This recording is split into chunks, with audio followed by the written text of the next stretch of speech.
Since your last visit, our country, under the leadership of President Biden, has made major progress to improve economic conditions, including adding a record 12 million jobs, reducing unemployment to its lowest rate in 54 years, while also reducing the deficit by $1.7 trillion.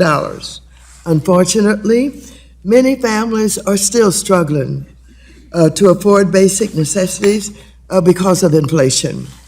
What's more, interest rate hikes are making borrowing, especially for mortgages, outrageously expensive.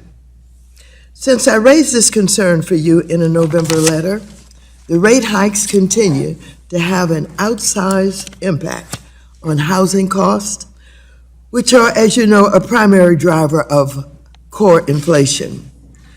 But, Mr. Chair, I think that you will agree that Congress also has a role. That's why I'm somewhat disappointed that after 2 months, Republicans have taken no serious action to address inflation. By this time last Congress, House Democrats had passed the American Rescue Plan to provide relief from the ongoing pandemic, which included our committee's efforts to provide $70 billion for homeowners, renters, businesses, and first responders.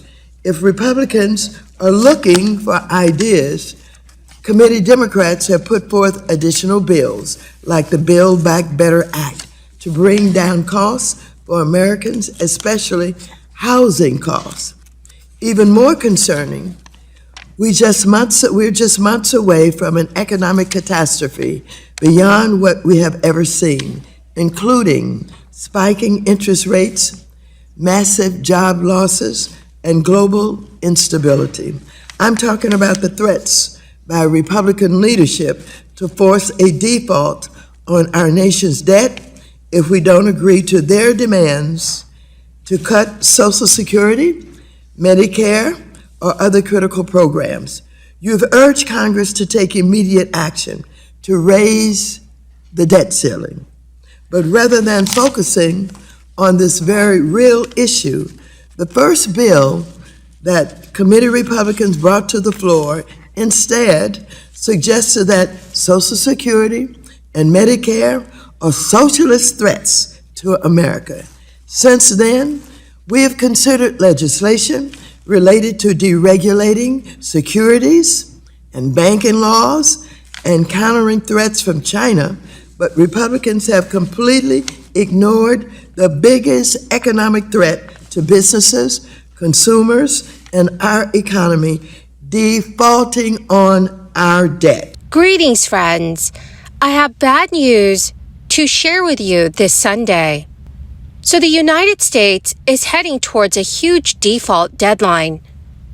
Many are now worrying about what could happen to Social Security and Medicare.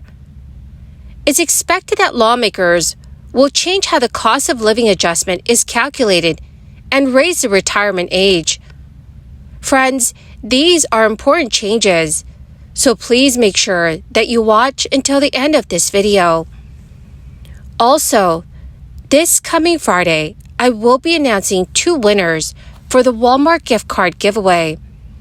If you'd like to enter the weekly giveaway, friends, please make sure you click and like several of my videos and then comment below the keyword of each video that you watch.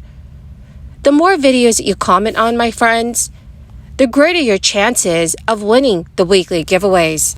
As the United States stares down the prospect of a first ever default by this summer, there has been slow progress towards finding a way out of the debt ceiling standoff.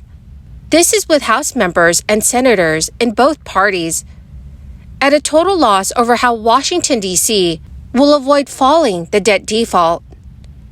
And as each day goes by, lawmakers are growing more uneasy about raising the $31.38 trillion borrowing limit, fearing they'll struggle as they scramble at the 11th hour to find a deal in a divided Congress.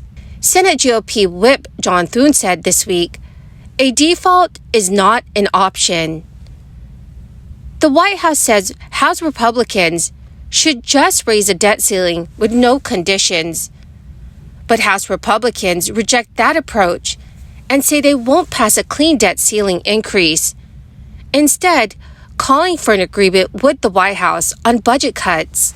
Senate Democrats say House Republicans should put out their plan first, even as they haven't decided whether to release a Democratic budget of their own. And Senate Republicans are leaving it all up to House Speaker Kevin McCarthy to find a way forward with the White House. Speaker McCarthy told reporters that he suggested to Biden that they could tie some energy provisions to a debt limit increase, among other matters, including an overhaul of the permitting process for major projects. And he said he was clear to the president that the House cannot pass a debt ceiling increase without conditions, nor will Republicans agree to raise taxes. Biden then pressed Kevin McCarthy to unveil the House GOP's budget plan, which Republicans have not released as they have tried to find an agreement between the various factions in their narrowly divided majority. Congress suspended the debt limit 3 times under the former president, and Republicans didn't offer much pushback then. Congress has voted 61 times since 1978 to either raise the borrowing limit or to suspend it. Yet there have been numerous occasions where lawmakers have used the vote to raise a borrowing limit as a negotiating leverage. Most famously in 2011, when a GOP House furiously battled a Democratic president, only to see the U.S. credit rating downgraded as Washington, D.C. narrowly avoided default. To do so, they agreed to sharp spending cuts across the board on domestic and defense programs. It was a deal that Congress effectively reversed in the years to follow. President Biden and House Republicans have promised not to touch Social Security in their battle over cutting spending to address the nation's debt ceiling crisis. According to CNN News, while that vow is intended to indicate support of the popular entitlement program, it could actually lead to financial disaster. Tens of millions of senior citizens and other recipients may see their benefits slashed by at least 20% within a decade. The latest Congressional Budget Office projection found that Social Security's Retirement Trust Fund will be exhausted by the year 2032. Social Security has long been on shaky financial ground. As the U.S. population ages, there are fewer workers paying into the program and supporting the ballooning number of beneficiaries, who are also living much longer. So in all, nearly 66 million retired workers, their dependents and survivors, as well as disabled workers and their dependents, receive monthly payments. While President Biden has promised to strengthen Social Security and defend it from any cuts by Republicans, he has yet to lay out his vision for protecting the program.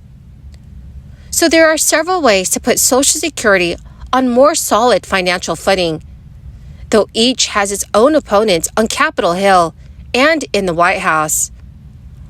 Lawmakers could raise the early retirement age, which is currently 62 years old, or increase the normal retirement age once again. They could hike the payroll tax rate. Now it's 12.4%, split between the employer and worker, or lift the cap on income subject to the levy, which is currently $160,200. Congress could also change the formula of the annual cost of living adjustment so it ramps up more slowly. Well, my beautiful and my most amazing friends, that is the end of my daily stimulus update video for today. Thank you, dear friends, for being part of this community and for joining me here every day. To say thank you, I will be announcing 2 more winners for the Walmart gift card giveaway this coming Friday. If you would like to enter the giveaway, friends, All you have to do is click and like several of my videos, and then comment below the keyword of each video that you watch. The more videos that you watch and then comment on, the greater your chances, my friends, of winning the giveaways. Thank you and have a wonderful and very blessed weekend.